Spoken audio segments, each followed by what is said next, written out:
the meek souls will be singing still.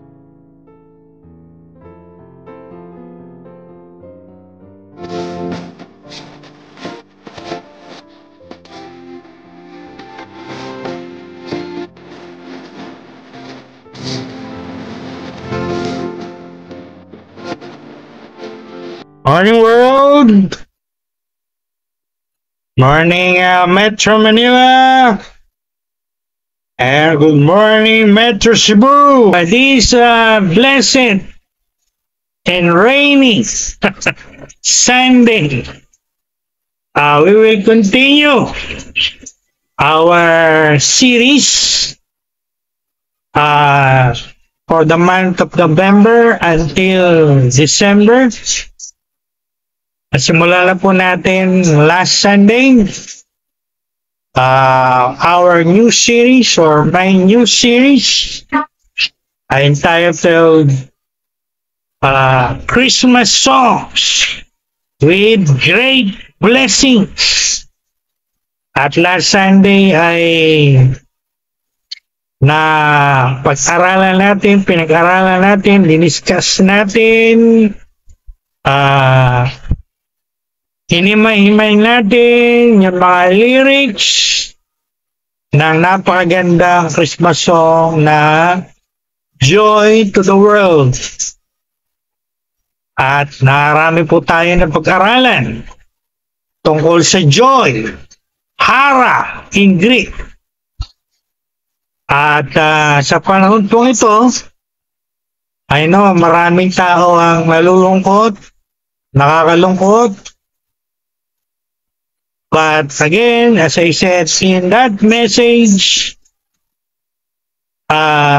despite the circumstances around us, we can still have joy. The joy of the Lord deep inside our hearts. Na kahit may bagyo, may mga pagbaha, ay pwede pa rin po tayong magkaroon ng joy. No? Para pa rin tayong mag-smile. Kaya nga, smile. No? Sabihin mo sa inyong sarili. O sabihin nyo sa mga kasama nyo, sa inyong mga bahay, sa inyong mga churches, wherever you are right now, watching. Smile. Be happy. Rejoice in the Lord. And again, I say, rejoice.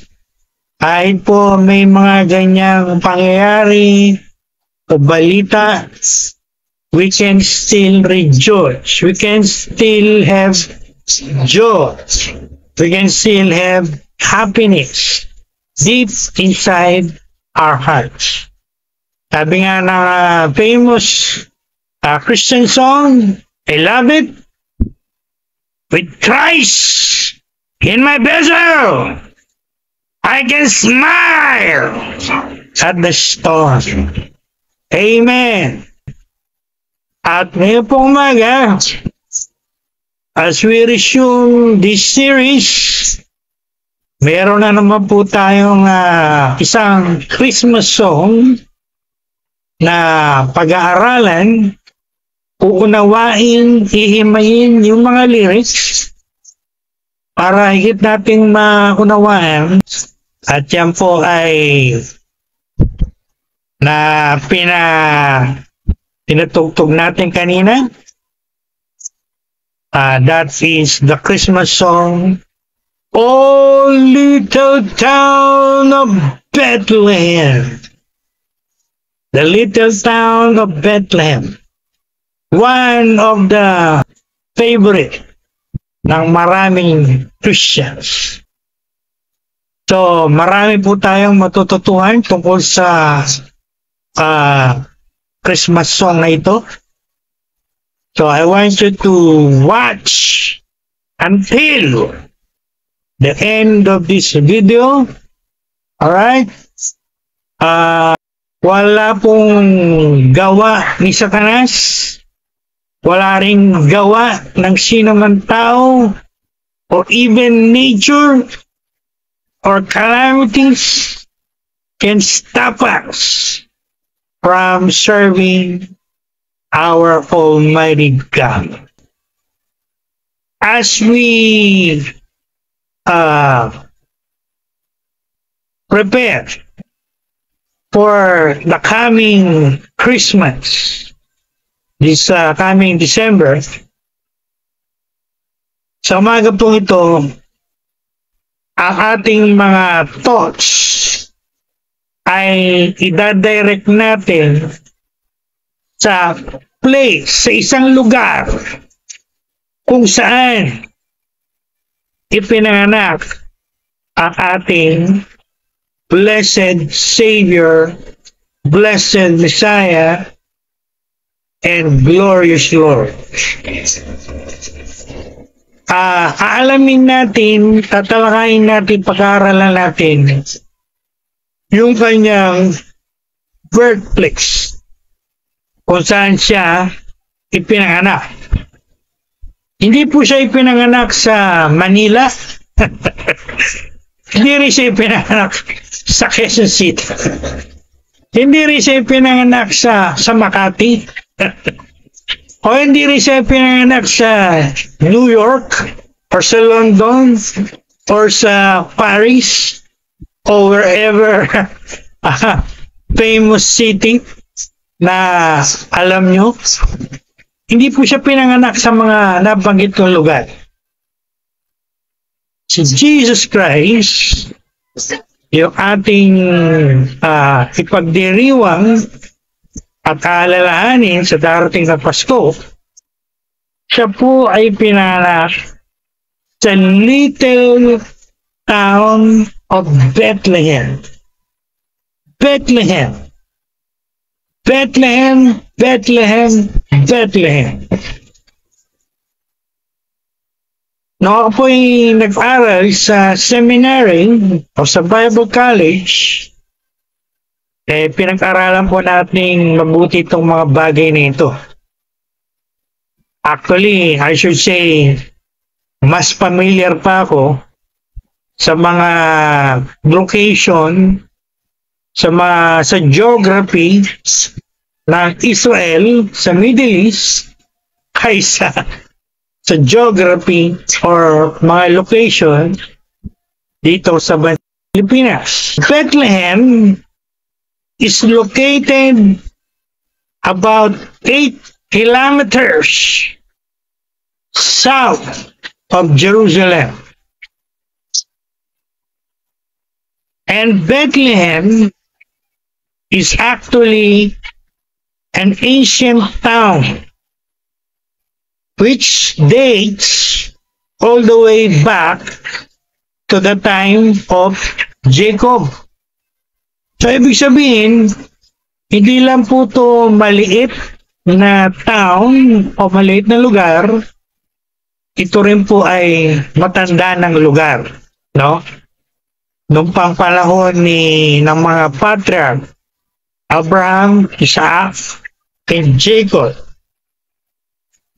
At bilang birthplace ni Lord Jesus, Bethlehem has the unique distinction of being the place which the Almighty God chose to enter this world in human form.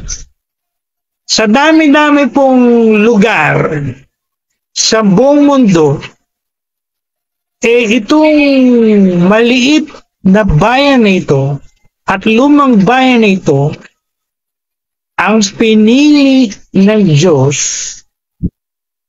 kung saan siya ipanganganak at magkakatawang tao. Again, hindi niya po pinili ang Manila o Quezon City or Makati or London or Paris or New York or San Francisco or Los Angeles. Hindi po yan yung mga lugar na pinili niya. Pinili niya isang maliit, small town of Bethlehem, kung saan siya ipinanganak o nagkatawang tao in human form. And ito rin po yung lugar kung saan ang mga anghel ng Diyos ay nagkatipon at nagsabi ng mga katagang Gloria Excelsis Deo, no? Yung sa pang famous Christmas song na paborito nating lahat. Gloria Excelsis Deo, o glory to God in the highest. Lahat pong yan ay nangyari sa little town of Bethlehem. You know what is Bethlehem means? In the original Hebrew, it means house of bread. House of bread. O bahay o lugar ng mga tinapay. House of bread. You might ask, why Bishop House of Bread? Because the bread of life was born in that small town. Pagka binasa niyo po yung Gospel ni John, isa sa mga I.M. sa Gospel ni John, ay yung I am the bread of life. Si Lord ang nagbibigay ng lahat ng ating pagkain, no? Spiritual na pagkain, physical na pagkain. He's the one who feeds us. He's the one who nourishes us. He's the bread of life. And the bread of life was born in that place called in the Hebrew house of bread. Ang Bethlehem po ay lugar po yan kung saan maraming tanim, mga barley, mga wheat, grain, na mahalagang ingredients sa paggawa ng bread. Alright? Kaya tawag po dyan ay house of bread or place of bread. And again, the theological implication is because the bread of life was born in that little town in Israel in the Middle East. Now, maaaring matanong, saan po yung Bethlehem, Bishop? Saan po matatagpuan yung Bethlehem? Sinabi ko na, 8 kilometers south of Jerusalem. Lahat pong yan ay nasa southern Israel. Pag sinabi pong Israel, yan po yung tinatawag na Holy Land sa Middle East. At yan yung lugar kung saan maraming gera, no? Napapalibutan po yan kasi ng mga Muslim nation. From the north to the south to the east to the west, they were surrounded by Muslim nations. At dyan po, sa lugar na yan, sa Middle East, pinanganak ang ating tagapagligtas. At ulitin ko po ulit, hindi po pinanganak si Lord sa Manila, sa Quezon City, o sa Makati, o sa Paris, o sa London, o sa New York, o San Francisco, or LA. Hindi ko siya pinanganak sa mga lugar na yan. Pinanganak siya sa Bethlehem, sa southern part ng Israel, bansang Israel, sa Middle East. At ang nationality po Jesus Christ ay Jew. Jewish. He was a Jewish man. Udyo.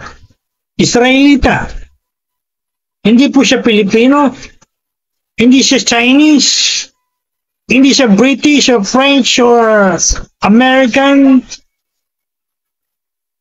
Siya po ay Jewish man. A Jew. An Israelite. A Hebrew.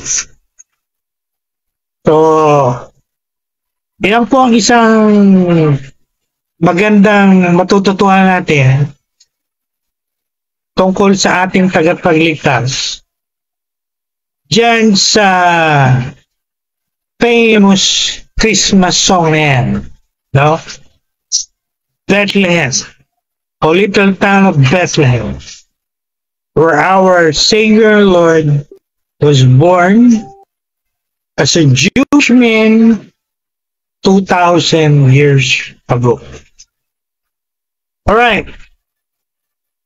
A little historical background. Alam niyo po ba kung sinong sumulat nitong Christmas carol na to? O Little Town of Bethlehem? Ito po ay sinulat ni Philip Brooks. Philip Brooks.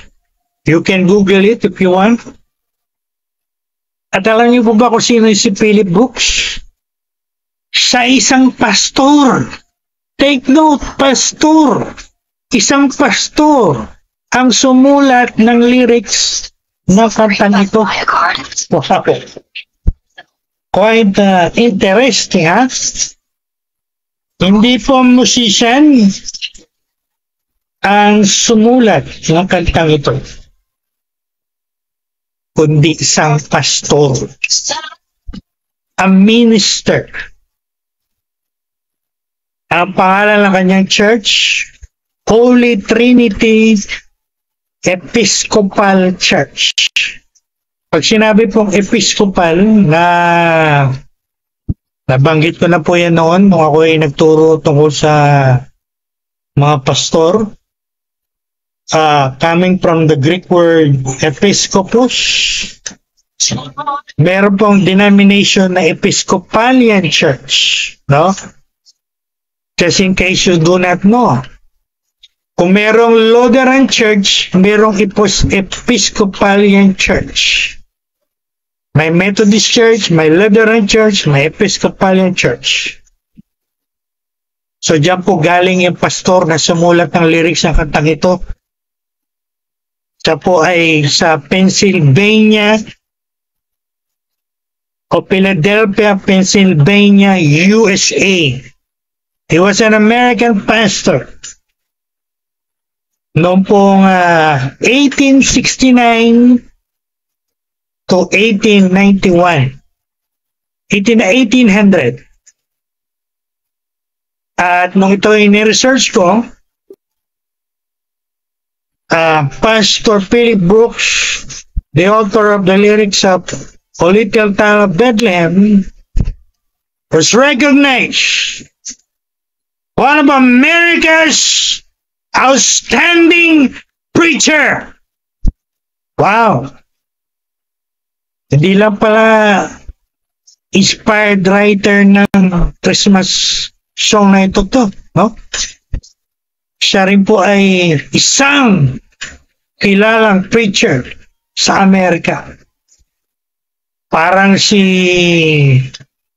mga Baptist at mga kaibigan nating Baptist, Charles Spurgeon. This time from the Episcopalian, Philip Brooks. According to my research, ayon pong mga nag-aaral sa seminary sa Amerika, required silang basahin, pag-aralan, yung mga sermon, yung mga messages ni Pastor Philip Brooks as they study in the seminary. Well, I understand that. I can identify that with that. Kapagkat nung ako'y nag-aral, may time po talaga ganyan, ano? Tawag namin dyan mga required readings. Susulat mo yan sa mga reading log, ma-assignment yan pag nag-aaral ka sa Bible College or Seminary. And every class, i-check yan ang professor mo kung binasa mo. No? Kasi required reading po yan. Hindi mo matatapos yung course na yan na you're taking up kung hindi mo kompleto yung requirements na yan. It's a required requirements. So, very interesting, huh?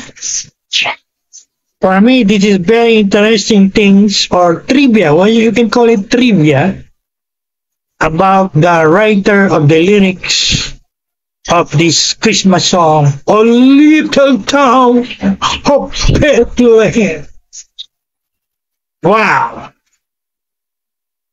And one more thing, one more trivia. Sinulat niya po itong hymn na to in 1868. You know, for whom? For the children. For children in their Sunday school at his church. Of course, hindi po ito pambata lang. No? This is for children and for adults as well. At yung pong tune ay sinulat ng kanyang organist sa kanilang Episcopalian Church. So yan po yung mga trivia, mga bagay na dapat nating maunawaan o malaman as we are studying and understanding the lyrics of famous Christmas songs of all time. Now, ang tanong, biblical ba yung mga lyrics ng kantang ito? Of course, biblical po lahat yan, ano? Again, I did the research all about this song at marami po ako natuklasan. First, let's look at the biblical basis of this famous Christmas song. Talking about Bethlehem, the birthplace of the Lord Jesus Christ. Nasa Bible po ba yan? Yes. Actually, isa yan sa mga prophecy ng mga prophets sa Old Testament where the Messiah will be born. Saan ipanganak ang Mesias? Where are you gonna be born? Yan ang katanungan ng mga Jew, mga Jew, nung panahon ng Old Testament, as they were waiting for their Messiah. It was a common question, where he will be born? Where? And interestingly, hindi po pinaprophesy sa Bible na siya ipinanganak sa Bethlehem or sa Jerusalem. Hindi nga siya pinaprophesy na ipanganak sa ibang lugar. Not even in the capital of Jerusalem. According to the prophecy, particularly, I want you to write it down. The mga nagda-write ng notes, write it down. Lalo na yung mga tinatawag nating students of prophecy. Mga nag-aaral ng propesya. According to the prophet Micah, in Micah chapter 5 verse 2, I look at it in the Amplified. I'm gonna read it from the Amplified Classic Edition. I want you to follow it in your Bibles right now. Sabi ng propeta Micah, in Tagalog, Micah in English. Prophet Micah, for your information, was a contemporary of the prophet Isaiah. So, pareho po ng time period si Isaiah and si Micah. No? They were contemporaries. Pareho silang nag-minister in same period of time. Although Prophet Isaiah was matagal yung kanyang ministry at mas mahaba yung book niya kaysa kay Micah o Micah. Alright, let's all read it. Sabi dito, Micah chapter 5 verse 2, You Bethlehem Ephratah. It's a Hebrew word. You are little to be among the clans of Judah. Yet, out of you will come one who is to be the ruler in Israel. See? At ang napakagandang part ng verse 2, isinulat ng propeta rito na pinapakita na si Jesus Christ ay talagang Diyos. He's God from eternity. Dahil pag binasa niyo po yung last part ng verse 2, you know what it is written? Whose goings have been from of old, from eternity. See? Eternity. From eternity. So, dito po sa prophecy ito, maliwanag pinapakita eh. Although, panganak siya sa isang maliit na bayan sa bansang Israel, pero yung ipapanganak doon sa maliit na bayan ngayon, eternal, from eternity. Hindi siya simpleng tao, ha? Hindi siya simpleng personalidad. Ang origin niya, ang pinagmulan niya, eternity! Eternity! Yan ang pinagmulan niya. See? Hindi ba clear yan? Maliwanag na yung pinapakita na ang ating tagapagligtas hindi lang po human, also divine, whose origins o pinanggalingan ay from eternity. Wonderful. Very clear. No? Wow. Kaya dito makikita natin yung katotohanan na si Jesus Christ ay Diyos na nagkatawang tao. God-man. Although tao na ipinanganak ng Virgin Mary, pero pinagmulan niya, pinagaling niya eternity. He's eternal. Naalala natin yung lyrics sa Gospel ng John, di ba?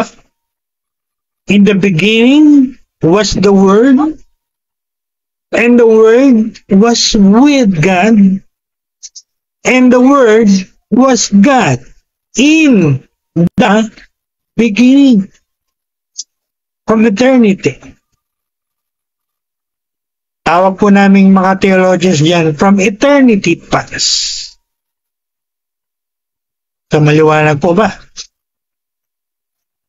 Dito makikita natin yung lugar kung saan siya pinanganak. Bagamat humble, ika nga, hindi nga kilala to sa bansang Israel. For your information. Hindi po to kilala. Kumbaga sa Pilipinas, isang maliit na lugar sa Pilipinas na hindi kilala. Yan tinatawag ng mga Bible scholars natin na the humble beginnings of our blessed Savior. Hindi nga siya pinanganak sa Jerusalem, sa capital ng bansa niya. He was born in a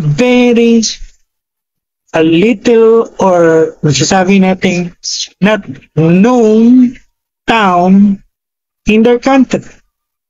And yet, tingnan niyo po kung sinong pinanganak. From eternity. With eternal origin. Well, I hope and I pray to God you understand all of this. Lahat ng mga pinagsasabi ko dito. I don't know about you, but for me, this is really wonderful. And this is really a great revelation. Kaya additional knowledge tungkol sa ating tagapagligtas. No? We are growing in the knowledge of our Savior and Lord. Higit natin nakikilala ating tagapagligtas at Panginoon. At yan naman po ang lesson objective natin, di ba? Sa aking series na to, yan po ang lesson objective. Para higit natin makilala ang ating tagapagligtas. Ating Lord. Hindi head knowledge, kundi personal knowledge. As we prepare for the coming Christmas. Again, regardless of what is happening right now. Ulitin ko po yung sinabi ko last Sunday. Huwag po tayo mag-focus sa mga bagyo, sa mga baha, sa mga kalamidad, ano? Although nangyayari yan at mangyayari yan, pero huwag tayong mag-focus dyan. Sabi nga ng isang narinig ko sa TV, whether you like it or not, darating ang Pasko. Ha? Yung bagyo na yan, yung super typhoon na yan, dadaan lang po yan mamayang gabi tsaka bukas . Pagdating ng Tuesday, Wednesday, next week, wala na yan. Ha? Kaya hindi tayo dapat nakafocus yan. Ha? Hindi tayo dapat nakafocus yan. Hindi tayo dapat ma-distract dyan. Kahit anong mangyari, ika nga nila, darating at darating ang Pasko. Walang makakahinto, makakapigil niyan. Kahit kalamidad. Dadaan lang po yung mga yan. No? Kaya hindi ako nakatutok sa mga ganyan. Kahit parating yan, hindi yan ang aking message. I'm not focusing my eyes on that.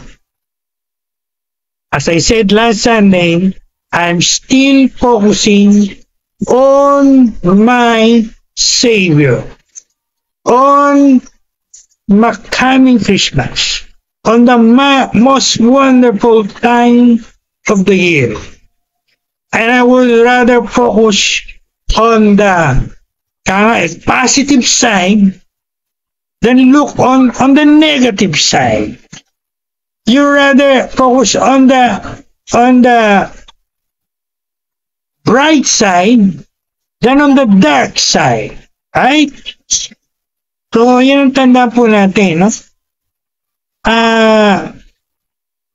Huwag tayong ma-distract po ng mga ganyang kalamidad ang pangyayari, we will still prepare for the coming Christmas. And for me, sa akin personally, sa lahat po yan ang aking paghahandaan. Hindi ibang bagay. Well, if you don't believe me, fine. Sabi nga ng aking mentor from Sting, help yourself. I don't care. Alright? So, Micah chapter 5 verse 2. That's biblical. Yung lyrics ng O Little Town of Bethlehem. At nakasulat din po yan sa Matthew chapter 2, 1 to 6. Hindi ko na po babasahin yung Matthew chapter 2, 1 to 6. Kasi kadalasan binabasa yan, scripture reading usually during December. At malapit na yung Pasko. So hindi na natin babasahin. Alright. So, 3 points ulit tayo this morning. Short lang po to. Bago tayo magtapos. Pupuntuhan lang natin to ng 3 punto. After that, we're done. Glory to God. I don't know about you. And I have joy in my heart. I don't care. Amen. Glory to God. Now, first point. The humble beginnings. Yung pasimula na napakababa. Even the Lord Jesus Christ, the God-man, had a humble beginning. No? Pinanganak nga siya sa isang taong pabayan na hindi kilala at maliit . Ha? At alam natin yung Christmas story. Hindi nga siya nilagay sa crib . Hindi nga siya nilagay sa palasyo. Nilagay siya sa sabsaban. Kung saan nandun yung mga kakain, yung mga mababaho, yung mga mapapanghi, ang mga animals. Pagkat doon po nandun yung mga animals, doon sila kumakain. At hindi lang sila doon kumakain, doon din sila dumudumi, doon din sila umihi. See? So, in short, makikita natin dito, humble beginnings. Even the Lord, who is the highest of all, had humble beginnings. Hindi po siya nagsimula sa napakataas. Nagsimula siya sa napakababa. Marami tao gusto mag-umpisa sa taas agad . No? Gusto maging boss agad . Ha? Gusto maging leader agad . Ha? Gusto maging manager agad . Ha? Gusto maging head agad. Saan yung nakuha yung concept na yan? Ha? Totoo po yung kasabihan. Every step starts from the first step. Alam natin yan. Bago ka makapunta sa dulo, mag-start ka sa first step. At bago ka makarating sa taas, magsimula ka sa baba, sa mababang step. Hindi po pwede yung mga mentality nyo na leader agad, boss agad, chief agad. Di pa nga kayo nagsisimula, gusto nyo leader agad? Who do you think you are? Kahapon, kausap ko yung staff natin sa ministry. I think isa yan sa mga napag-usapan namin. Pagka beginner ka, hindi ka po pwedeng mag-aakto-aktong leader ka, ha? Sabi nga sa BPO, mga call center natin, tawag nila dyan, alay ka muna, ha? Matuto kang sumunod, matuto kang magpakambaba, matuto kang lumagay sa ilalim ng mga nakatataas at mga senior sa iyo. Wala po nagsimula in a highest position. At yan pong principle na yan ay applicable hindi lang sa church, sa ministry, even in the secular. Kaya sabi ko kahapon, yan ay universal principle. Applicable whether in the secular or whether in the church or in the ministry. Sa company, hindi ka pwedeng boss agad. Makumpisa ka lang sa utan. Ha? Makumpisa kang janitor, so to speak. Sa church, hindi ka rin pwede mag-umpisang bishop ka kaagad, pastor ka kaagad, leader ka kaagad. Aba, mag-umpisa ka sa, ano muna, mababa muna, no? Alam ko po yan, ako nagsimula ako dyan eh. I also have a humble beginning. Share ko lang po. Alam niyo ba, nung ako'y nag-aaral sa Manila,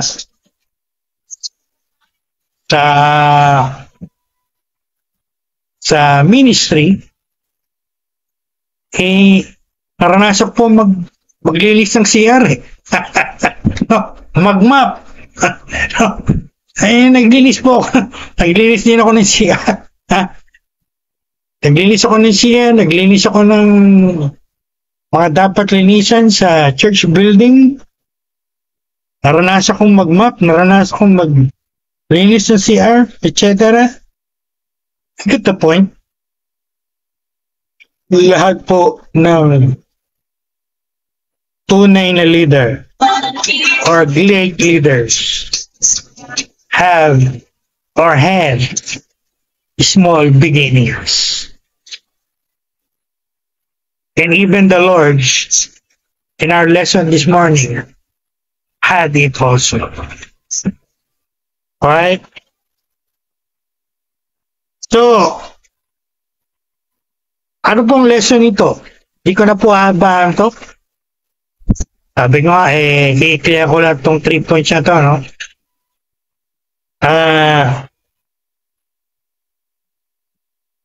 Anong implication nito? Anong lesson nito sa atin? Marami pong tao ngayon, they despise humble beginnings. Ayaw nila magsimula sa mga maliliit na bagay. Ayaw nila magsimula sa mga hindi kilalang bagay o lugar. Ikaw nga nila, gusto nila nasa spotlight agad eh. Ha? Gusto nila nasa lamplight agad eh. Ha? Gusto nila star agad eh. Bali po kayo, walang ganon. Ha? Again, even in the Bible, it is written from the Old Testament down to the New Testament. Bibigay po ko ng ilang example. Tingnan niyo po si Moses. What do you think? Moses had the humble beginnings? Yes. Siya po ay anak ng slave under the Egyptian Pharaoh, right? Naging Prince of Egypt lang siya kasi kinuha siya o inampo siya nung anak ng Pharaoh. Pero nagsimula siya, ang kanyang beginning, humble din. Anak siya ng mga slave. Yung mga slave sa Egypt. What about King David? Do you think King David was king again right away? Sa palagay niyo ba si King David naging hari agad? Nang pinanganak, lumaki, naging hari agad. Oh, glory to God. Masaya po si Bishop. Ayan, I have a joy in my heart. Hindi po ganun ang istorya nila. Anong beginning ni David? Ni King David? Siya po ay he was just a humble pastor. Nagpapastor ng mga tupa ng kanyang pamilya. And to tell you a lot of info, you know how long it take for King David to be the king? It took many years. Nung inanoint po siya ni Prophet Samuel to be king, do you think naging king siya agad? Hindi. Lumipas po ang more than 15 years. Kung hindi po ako nagkakamali, umabot po yan ng 18 to more than 20 years bago siya naging actual king. Dahil after he was anointed king by Prophet Samuel, marami pong nangyari sa buhay. Kasama na po dyan yung tinuwi siya ni King Saul, kung saan siya napunta, nagtago siya kung saan, kung saan siya nagtago, at kung saan yung mga hirap na naranasan niya. During those times, he wrote Psalms before he became actual king. At nung siya naging king, hindi rin po siya naging king of all Israel right away. Akala nyo kasi agad-agad nangyari yun. Mali po kayo. Gradual po yung kanyang pag-akyat sa pagiging hari. What's the point? What is the point I'm trying to tell you? Humble beginnings. Again, all begins in the first step, in the lowest step, before you go to the highest step or position. Kaya, ulitin ko po, yung mga tao dyan na nag-iisip at gusto maging leader, maging boss, maging chief, maging head, agad-agad, hindi pa nga nakakapagsimula sa first step. Isa lang po sasabihin ko sa inyo, you are out of reality. You're living in a fantasy world. Wala pong ganun sa mundo. What about in our Philippine politics? I don't know. I think nilagay ito ni Lord sa isip ko. Tingnan niyo po yung mga great president natin. Do you think they had a great beginnings? For example, President Manuel Quezon. Alam niyo ba kung saan pinanganak si President Manuel Quezon? Sa Baler, Aurora. At nagkaroon po ang inyong lingkod ng privilege para makapunta doon at makabisita doon at makapag-tour doon. At pag nakapunta kayo doon, makikita nyo ang Baler ay hindi kilalang lugar. It is like a Bethlehem. It is unknown. It is obscure. It's remote. Kahit tanongin nyo yung mga locals doon, nakilala lang sila later on nung nag-boom na yung kanilang tourism sa mga sa dagat, yung mga nag-sport sa mga waves and sea. But before, they were not known. Alam niyo ba yun? At si Presidente Manuel Quezon, considered to be one of the greatest presidents in our Philippine history, was born in that humble place. Si Quezon lang po ba? Si Presidente Quezon lang po ba? No. I don't know. Again, sumagi lang po ito sa isip ko at nilagay ko ito sa aking sermon outline. Just to show you the point. They had humble beginnings. Sino pa presidente? Kilala po ito. Actually, tawag nila dito presidente ng masa. President Ramon Magsaysay. Alam niyo po ba kung saan pinanganak si President Magsaysay? Alam ko po yun. Taga Zambales ako eh. That's my province. He was born in the province of Zambales. At again, ang Zambales, hindi masyadong kilala yan. Ha? Hindi kilala yan kagaya ng Cebu o Manila o Quezon City or wherever. Pero out of those humble places came out great leaders. You see? Hindi lang si Jesus Christ. Even in our politics, at pag nag-research pa kayo ng marami pang research, in human history, maraming istorya pong ganyan. Maraming kilalang tao, mga great leaders, mga great men and women who had humble beginnings. Ay ang lesson po dito, huwag nating minamaliit o dinidespise yung mga humble beginnings. Yung iba ayaw ng humble beginnings eh. Gusto agad, sabi nga kanina, gusto agad spotlight eh. Gusto agad starlight eh. Ha? Gusto agad stardom eh. Gusto agad leader, chief, head, whatever, boss. Di ka pa nga nakakapag-start sa umpisa. Gusto mo na mataas. Who do you think you are? So again, baguhin po natin yung mga wrong mentality.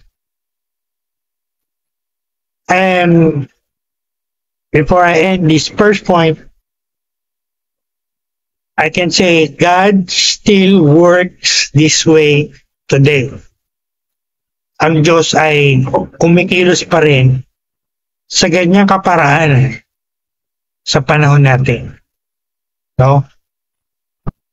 Ginagamit niya po yung mga, actually, minsan si Lord ginagamit yung mga hindi kilalang tao. Yung mga walang pangalan sa society. Mga hindi kilala. For example, mga pastor natin.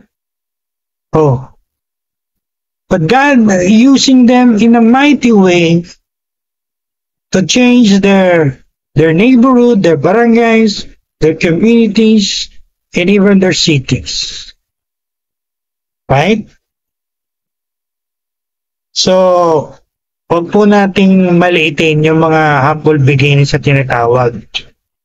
Huwag tayong lagi tayong nakatingin sa gusto natin big opportunity agad, big starting agad, big agad.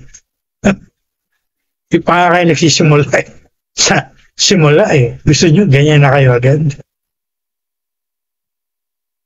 Alam ko po yan, Kaya nang binanggit ko kanina, bago po ako naging bishop, naranasan ko rin paglinis ng mga CR. Naranasan ko rin mag-map na ako estudyante na nag-aaral sa Manila. At marami pong leaders natin ang ganyan din. Kung napanood nyo yung istorya ni isang kilalang director ng NBI, Epimaco Velasco, the later director Epimaco Velasco. Panood natin yung istorya niya, Nag-aral po yan sa Manila.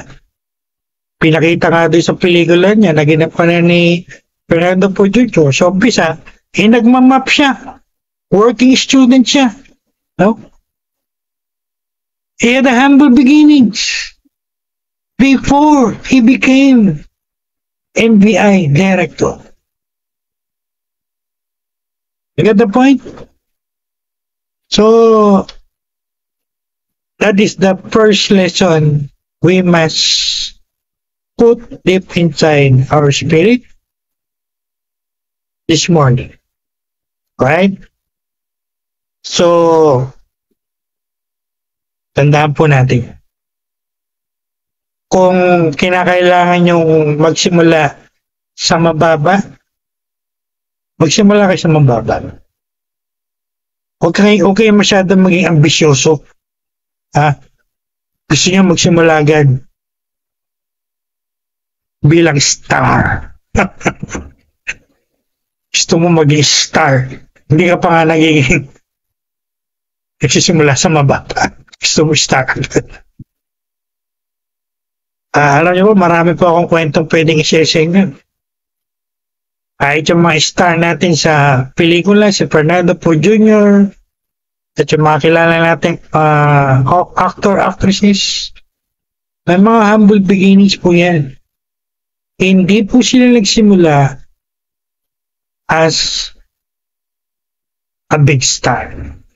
They started from below, from the very first step. Like the Lord Jesus Christ was born in a humble place and yet became the greatest person in human history. Jesus Christ. Wala na pong higit pa kay Jesus Christ sa human history. Even the datings ng ating history, hindi niyo ba alam yun? BC and AD. Alam niyo ba kung kanino connected yung BC and AD? Na ginamit ng mga historians natin to date human history? BC means before Christ. AD means after death. After his death. See? He's the center of human history. So yan po ang dapat natin ma-realize, maunawaan, at ilagay sa puso natin sa bagay na po. Alright, second.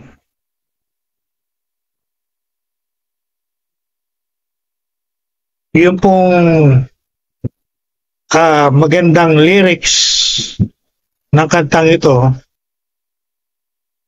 pinapakita na si Jesus Christ ay everlasting light in a dark world. Kasi po ang lyrics ito, may nakalagay ditong lyrics, a great light shining in the dark streets of Bethlehem at iba pang mga lugar. No?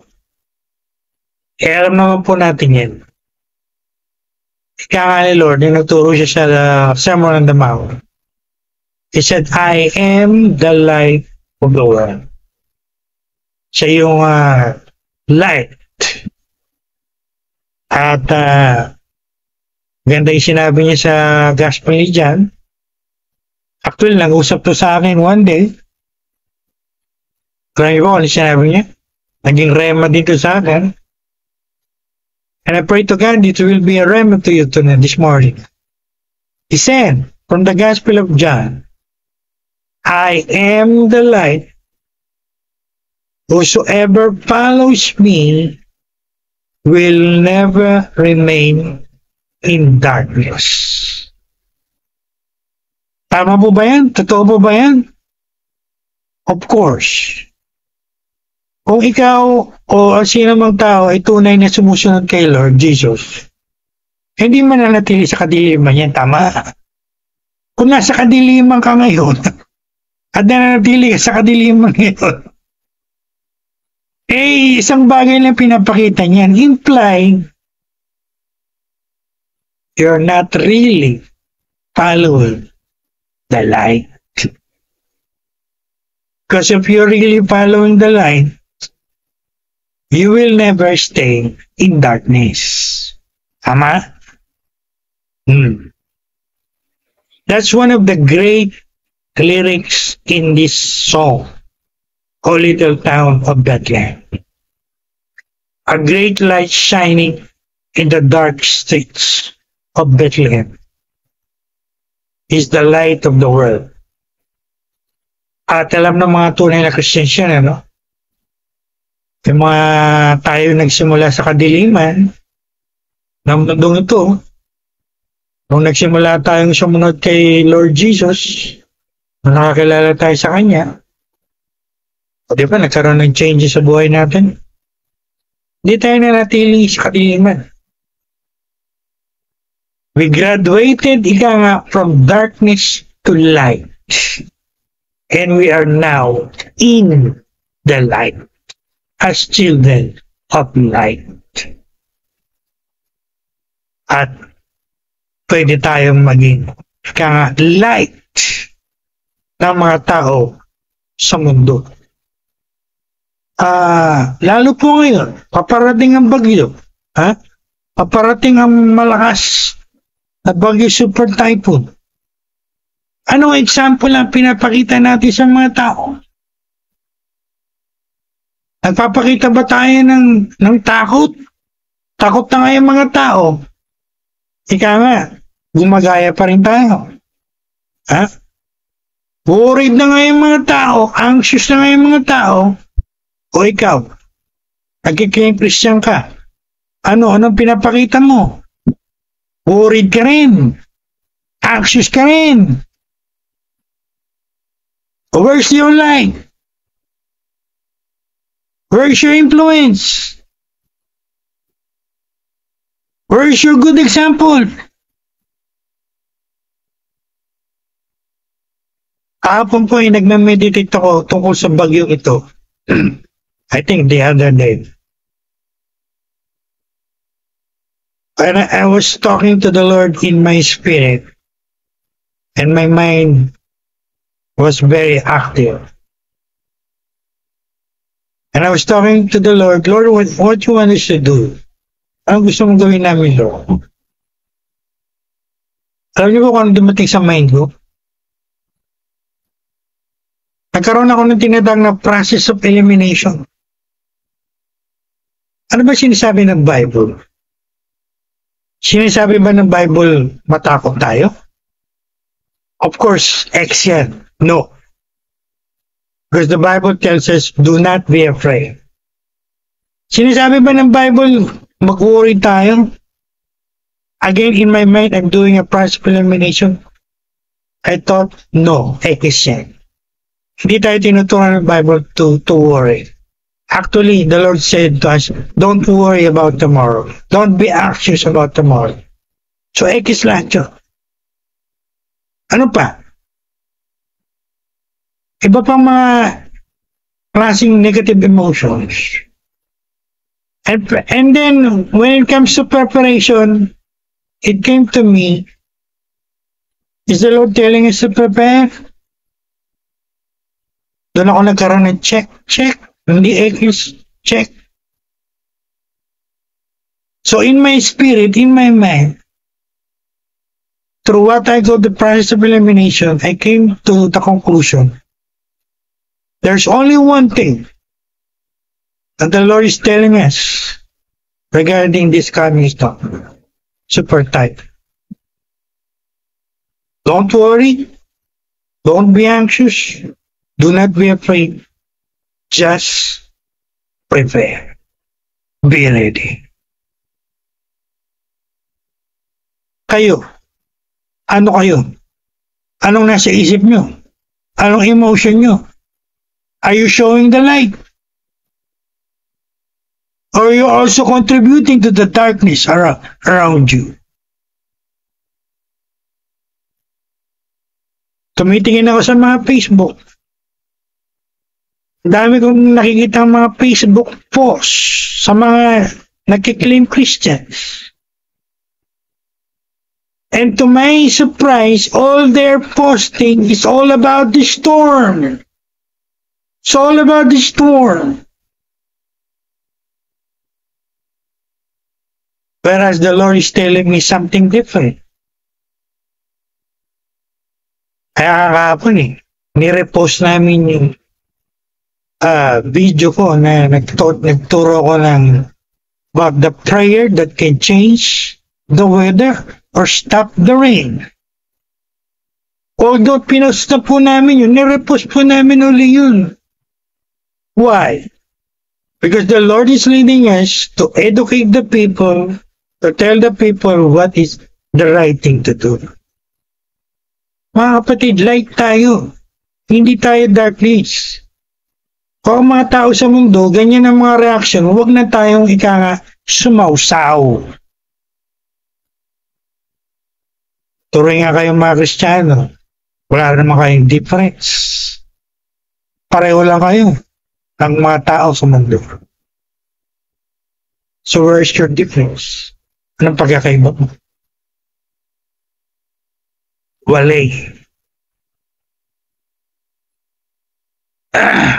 So, maliwanag po ba? Kaya ako, deep in my spirit and in my mind, very clear ang direction of the Lord. Very clear ang guidance of the Lord. Very clear ang message of the Lord. It is as if the Lord is telling me, do not be afraid of the coming super typhoon. Don't worry about it. Don't be anxious about it. Just prepare. That's it. And tell the people to do the same. Again, gaya po na nabanggit ko kanina, dadaan lang po yan. No? Even the projection ng Pag-asa, forecast ng Pag-asa, by Tuesday, Wednesday, wala na po yan. And yet, many people, even Christians, tingnan mo mga reaction. You know what came to me right now? Para kayong mga alagad na nakasama ni Lord doon sa boat when there were storm. Na yung nagpapanik. Where are you, Lord? Please save us, Lord. Where are you, Lord? Why you're sleeping, Lord? They're panicking. Like many of you today. And you forgot the perfect example that the Lord showed us in that wonderful story.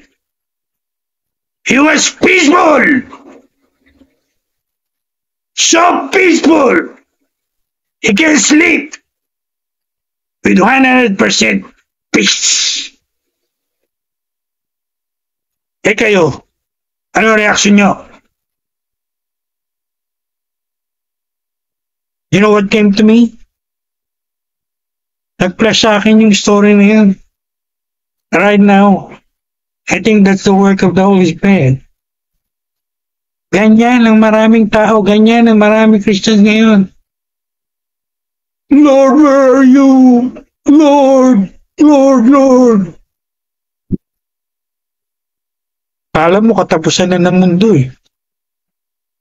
Mga kapatid, di po yung katapusan ng mundo. Basahin niyo yung Mount Olivet Discourse na tinatawag sa Matthew 28.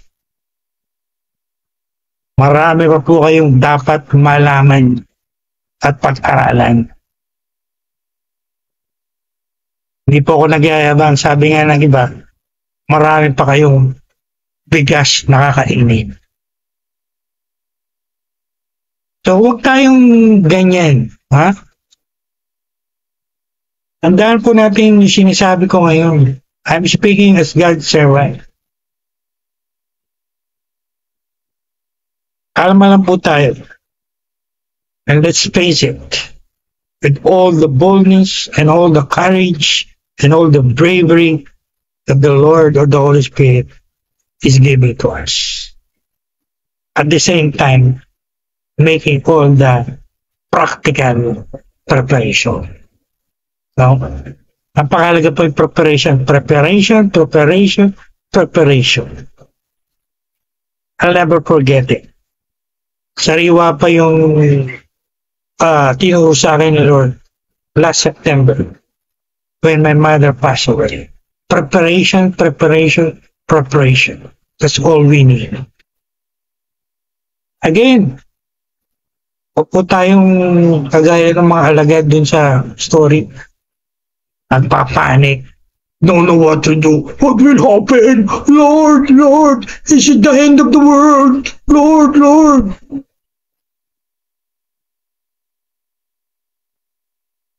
Sabi ni Lord, in that passage, i-rebuke sila. Alam niyo ba yun, i-rebuke sila. Do you think the Lord was happy with their reaction? Of course not. I-rebuke nga sila. Sabi ni Lord, tsaka lang, where is your faith? Huh? Where is your faith? Huh? Where is your faith?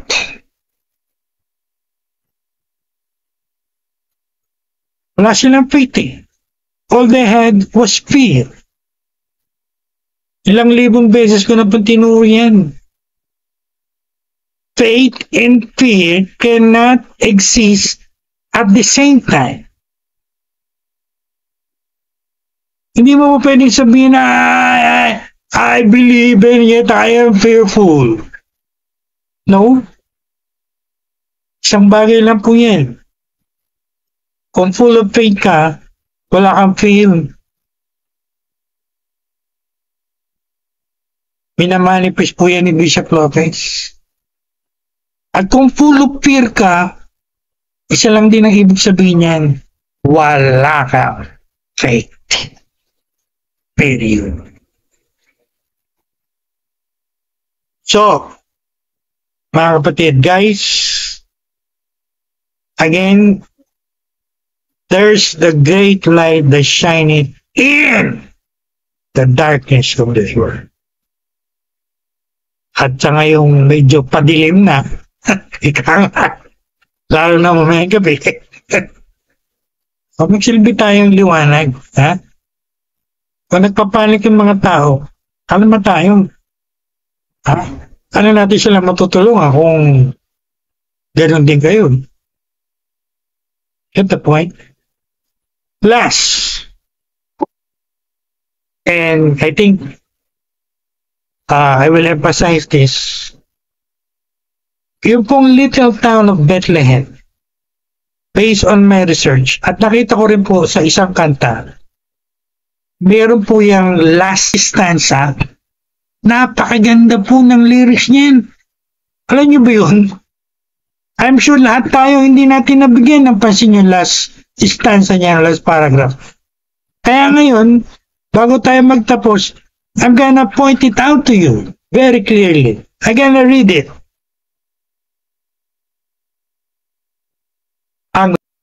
It's like a prayer.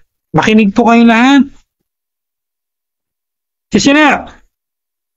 It says, O Holy Child of Bethlehem,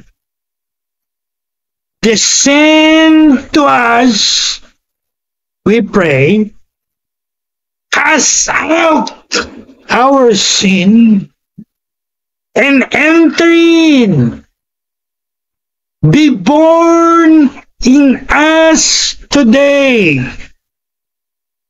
We hear the Christmas angels, the great glad tidings tell, O come to us, abide with us, our Lord Emmanuel. Wow!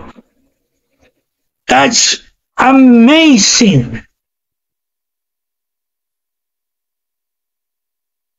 Really inspired po si Pastor Philip Brooks.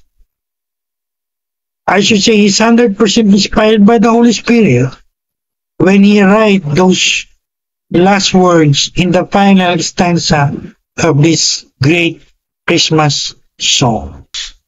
Enter in.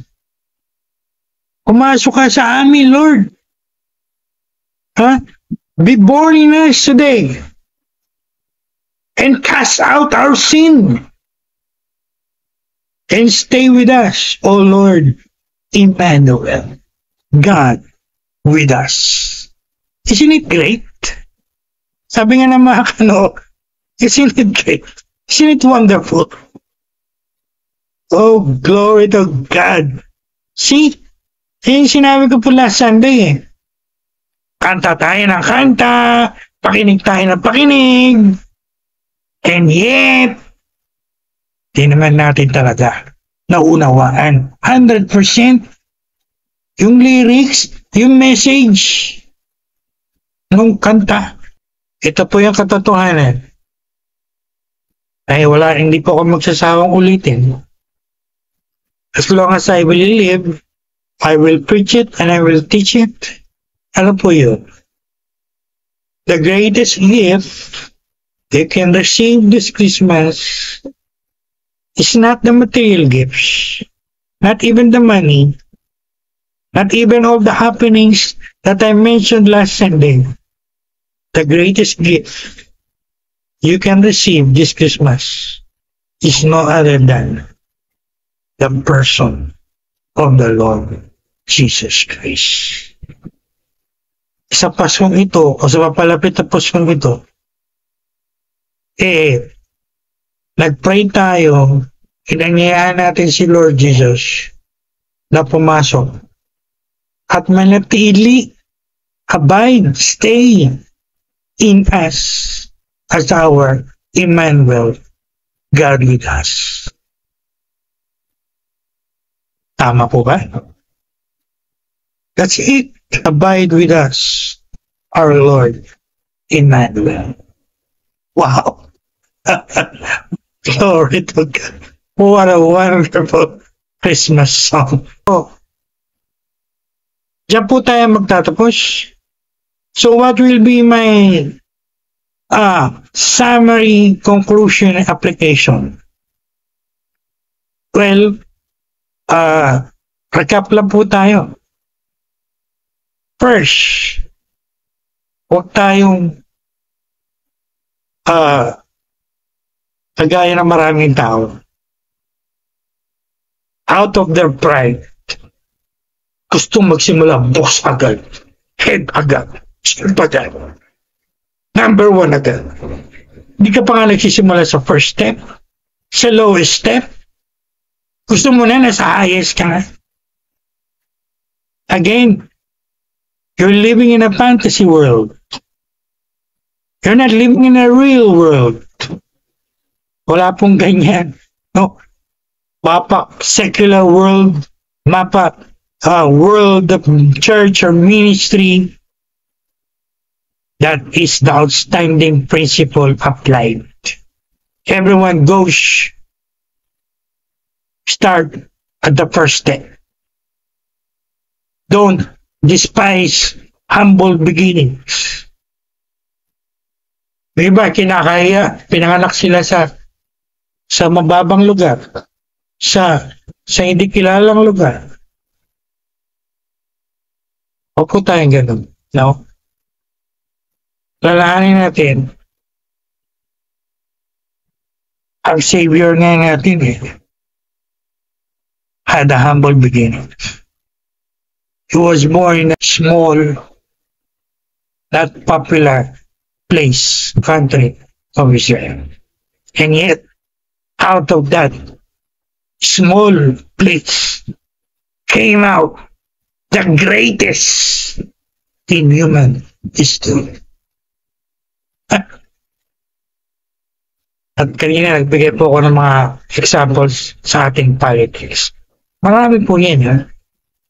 So, huwag tayong huwag tayong masyadong palalo, ha? Huwag tayong masyadong mayabang, ha? Matuto tayo ng humility.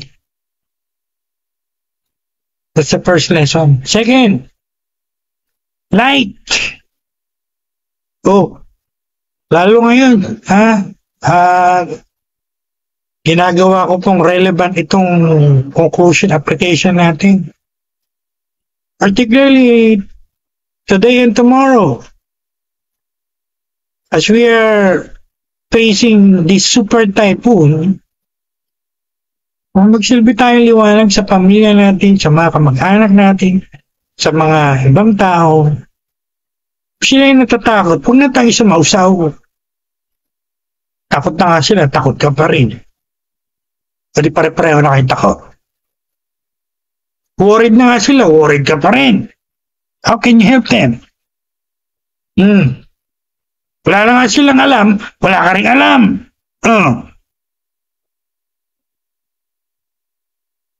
Ano nakalagay sa Ezekiel? Di ba sabi sa Book of Ezekiel, Prophet Ezekiel? We are like a watchman. We warn the people. We tell the people. We educate them. That's what we need to do. We must do. Especially tonight, tomorrow, as the super typhoon is passing through our beloved country.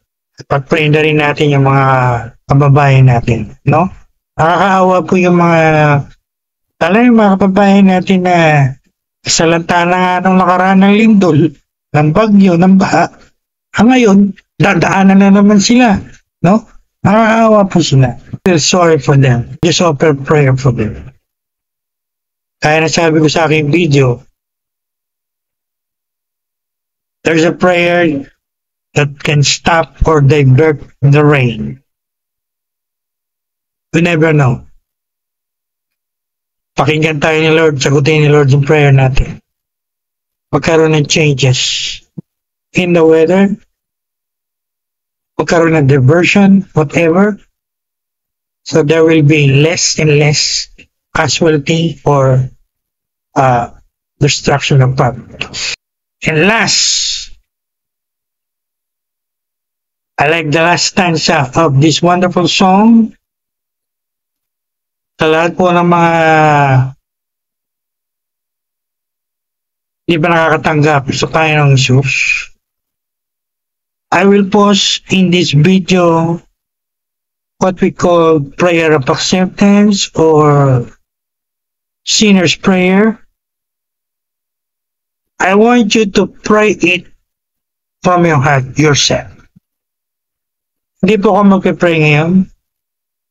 Ang leading sa akin i-post yung prayer na yan in this video. And I want you to do it yourself on your own. Minsan, mas maganda yung kayo mismo on your own, mag-pray kayo ng prayer na yan.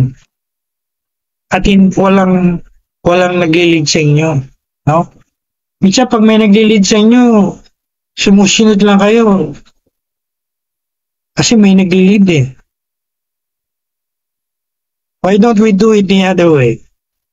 You do it yourself. From your heart. Especially tonight. No? In the stillness of the night, but the lyrics or the words of the prayer, and you raise your hands to God, voice to God, and you say, Lord, I pray this prayer. Oh God, be merciful to me, a sinner.